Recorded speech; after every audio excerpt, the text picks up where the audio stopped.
आगे बढ़ते हैं अंतर्राष्ट्रीय खबर। लेबनान में हिजबुल्लाह के ठिकानों पर इजरायली सेना की एयर स्ट्राइक लगातार जारी है।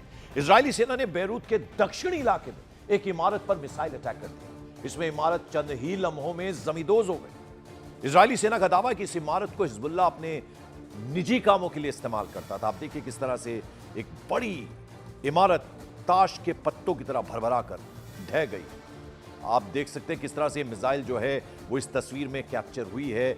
ये आप सफेद रंग का एक घेरा जिसमें हम दिखा रहे हैं आपको, ये आप देखिए एरो के जरिए हम दिखा रहे हैं किस तरह से ये पूरी की पूरी इमारत जमींदोज हो गई। कुछ ही सेकंड्स के अंदर अंदर जबरदस्त धमाका हुआ, धुएं का गुबार उठा और हमने वो तस्वीर भी आपको दिखाई जिसमें मिसाइल देखी जा सकती है। ये इमारत पूरी तरह से तबाह हो गई। ये पूरा वीडियो हम आपको दिखा रहे हैं। यानी ये जो इमारत थी हिजबुल्लाह अपने प्राइवेट कामों के लिए इसका इस्तेमाल करता था, इस बिल्डिंग का, इस इमारत का। लेकिन कुछ ही सेकंड्स में मिसाइल का अटैक हुआ और ये ताश के पत्तों की तरह भरभरा कर गिर गई, जमींदोज हो गई। धमाकों की आवाज आप साफ सुन सकते हैं, लोगों के चिल्लाने की भी आवाज आ रही है। अल्लाहु अकबर।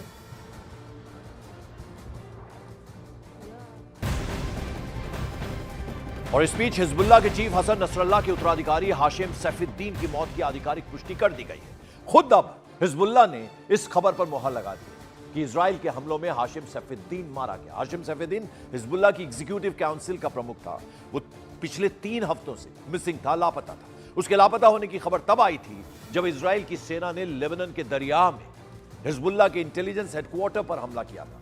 इस हमले में नसरल्लाह समेत हिजबुल्लाह के कई बड़े नेता और कमांडर्स मारे गए थे और अब यह खबर पुख्ता हो गई है कि हाशिम सैफुद्दीन भी मारा गया है और इस बात की पुष्टि अब आधिकारिक पुष्टि हिजबुल्लाह ने भी कर दी है। उधर बेरूत के जनाह में हुए इजरायली हवाई हमले में एक बिल्डिंग पूरी तरह से धराशायी हो गई। इस हमले में 18 लोगों की मौत भी हो गई, जबकि कई लोगों की इमारत में अभी भी फंसे होने का दावा किया जा रहा है। मैं इस वक्त बेरूत के जन्ना इलाके में हूं और आप देख सकते हैं किस तरीके की बर्बादी यहाँ पे इसराइली एयर स्ट्राइक्स की वजह से हुई हैं। इसराइली फोर्सेस ने किस तरीके की बर्बादी इस इलाके की है, क्योंकि लगातार एयर स्ट्राइक्स यहाँ पे हुई हैं। और ये जो आप एरिया देख रहे हैं, यहाँ पे इस वक्त ऑपरेशन चलाया जा रहा है, रेस्क्यू और सर्च ऑपरेशन। इस इलाके में अभी तक 18 लोगों की मौत हुई है और 60 लोग ज़ख्मी हुए हैं। और ये जो आप देख रहे हैं ये सर्च ऑपरेशन, करीब 9 लोग अभी मिसिंग बताए जा रहे हैं जिनको यहाँ पे इस मलबे के नीचे ढूंढा जा रहा है। एक बहुत बड़ा ऑपरेशन यहाँ पे इस वक्त चलाया जा रहा है। मैं पूरा दिखाने की कोशिश करूँगा। तो ये देख सकते हैं आप, बड़े पैमाने पे यहाँ लेबनान में जगह जगह पे इसी तरीके की तबाही हुई है जो आप देख सकते हैं। और यहाँ पे 3 ऐसी बड़ी बिल्डिंग्स थी जिनको बिल्कुल ज़मीन बोस कर दिया गया है इसराइली एयरफोर्स की स्ट्राइक से। और ये इर्द गिर्द का हाल है। तकरीबन 15 मकान यहाँ पे बिल्कुल तबाह हो चुके हैं और 18 लोगों की लाशें निकाली गई हैं, जिसमें एक बच्चा भी शामिल है। और ये जो आप पूरा एरिया देख रहे हैं ये पूरा बर्बाद हुआ है। अभी 9 लोग मिसिंग हैं और उन लोगों की जो है बॉडीज़ अब ढूंढने की कोशिश की जा रही है, क्योंकि इस स्ट्राइक में बचना लगभग नामुमकिन होता है। तो अब बॉडीज़ निकालने के लिए यहाँ पे ये सर्च ऑपरेशन चलाया जा रहा है। उधर इजराइल ने लेबनान के टायर शहर पर ताबड़तोड़ हमले शुरू कर दिए हैं। टायर सिटी में हिजबुल्लाह के सीक्रेट हथियार गोडाउन पर जंगी जेट से आईडीएफ ने बमबारी कर दी है। उधर इजराइल के डिफेंस मिनिस्टर योआव गैलेंट ने ईरान पर ऐसा हमला करने की धमकी दे दी है जिसे दुनिया याद रखेगी। गैलेंट ने यह दावा किया कि ईरान पर हमले की तैयारियां पूरी कर ली गई हैं।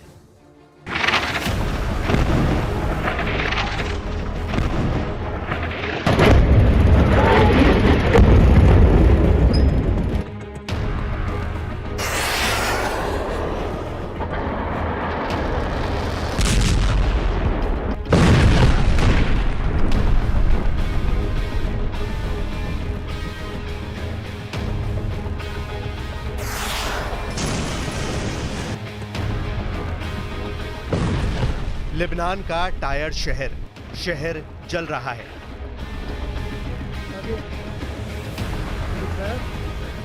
आसमान काले धुएं के गुबार से ढका है। इंसानी बस्ती में इजराइल का कहर बरपा है। आईडीएफ अंधाधुंध बारूद बरसा रही है। लेबनान के टायर में इजराइल ने भीषण बारूदी प्रहार शुरू किया है, जैसे पूरा दक्षिण लेबनान बारूदी तपिश से खाक में मिल रहा है। इजराइल ऐसे भीषण हमले कर रहा है जिसने हिजबुल्लाह लड़ाकों का दम उखाड़ दिया है। इजराइल की मार दो तरफा है।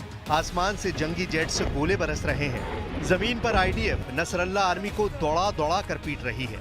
अपने इलाके में मार खा रहे हिजबुल्लाह लड़ाकों को जोर का झटका ग्राउंड बैटल में सबसे ज्यादा लग रहा है। आईडीएफ ने हिजबुल्लाह के उन हथियार गोदामों को भी खोज निकाला है जो मस्जिदों और रिहायशी बस्तियों में बनाए गए हैं। दक्षिणी लेबनान में मस्जिद में बने हिजबुल्लाह के हेडक्वार्टर से हथियारों का जखीरा बरामद हुआ है। Iron first armoured brigade Hezbollah के हथियार गोदाम से RPG, sniper rifle, anti tank missile, recoilless राइफलें कब्जे में ली हैं।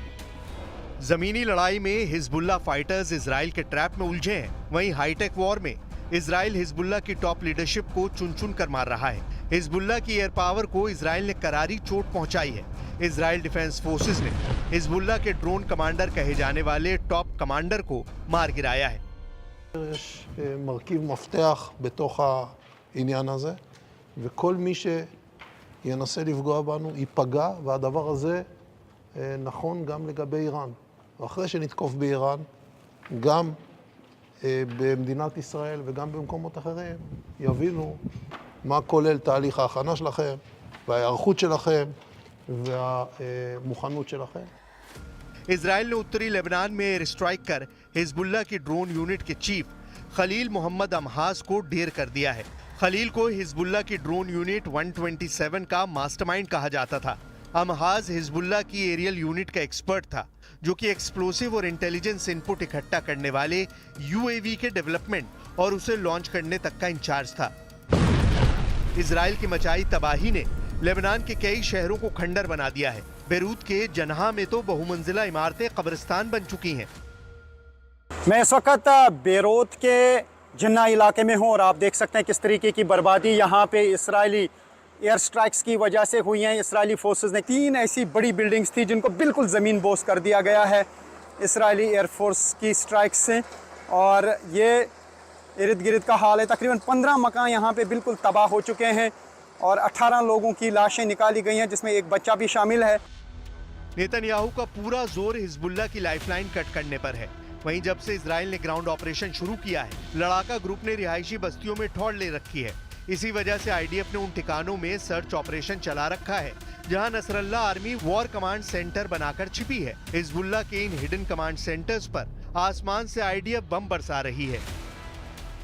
और ये जो आप एरिया देख रहे हैं, यहाँ पे इस वक्त ऑपरेशन चलाया जा रहा है, रेस्क्यू और सर्च ऑपरेशन। इस इलाके में अभी तक 18 लोगों की मौत हुई है और 60 लोग जख्मी हुए हैं। तो ये देख सकते हैं आप, बड़े पैमाने पे यहाँ लेबनान में जगह जगह पे इसी तरीके की तबाही हुई है।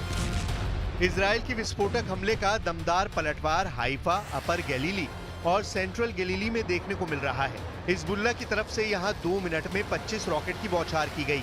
इजराइल में फाइटर ग्रुप ने लॉन्ग रेंज रॉकेट अटैक भी शुरू कर दिए हैं। हिजबुल्लाह की तरफ से रॉकेट हमले में तेजी तब से आई है जब से अमेरिकी स्टेट सेक्रेटरी एंटनी ब्लिंकन ने तेल अवीव का दौरा किया है। तेल अवीव में ब्लिंकन का बारूदी वेलकम हुआ था और विदाई के समय भी धमाके जारी रहे। तेल अवीव से ब्लिंकन रियाद पहुंच गए हैं। वहां से उनके ब्रिटेन जाने की जानकारी है, लेकिन इजराइल में उनके आने और जाने के बीच बेहिसाब बारूद बरसा है। हाइफा को फिलहाल हिजबुल्लाह ने टॉप टारगेट सेट कर रखा है, जहां इजराइल के नेवी बेस को लड़ाका ग्रुप धमाके से उड़ाने के लिए जोर लगा रहा है।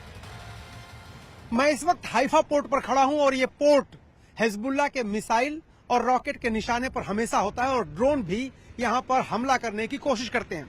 अब तस्वीरें अगर आप देखेंगे तो जो पहाड़ी दिख रही है उसके दूसरी तरफ साउथ लेबनान है, जहां से हिजबुल्लाह लगातार हाइफा पर और सेंट्रल इजराइल पर रॉकेट और मिसाइल छोड़ता है और ड्रोन भी इसी रास्ते से आते हैं।